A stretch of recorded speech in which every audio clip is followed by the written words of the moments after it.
啊，若讲到宜兰的苏澳，就会想到冷泉，但是因为疫情的关系，无法度对外来开放。也毋过为7月初一开始，到苏澳运动公园的游泳池，嘛会当泡冷泉。热天真正翕热，伫游泳池内底透心凉，防疫新生活开始咯。打造一个无障碍设施，互老大人耍水较安全。宜兰苏澳运动公园经过1年的改造，50米白铁的游泳池全新完工。设备还有这个水质都是全宜兰最好的。店长挂保证，佮带头落水体验。游泳池边啊是当地天然冷泉泡汤区。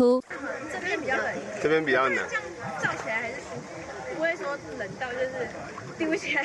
游泳池的水啊，佮会布泡，这是天然的泉水。早期游泳池常常漏水，连地基拢挖空，所以这摆开6250万来改善地基的问题。游泳池这摆啊，佮用白铁做来做基座。做好防水，要甲旧的问题一摆解决。加上冷泉池的设计，嘛弥补今年冷泉公园大众池无法开放的遗憾。除了的阿里斯冷泉，还有我们的个人汤壶以外，需要正利用一个最好。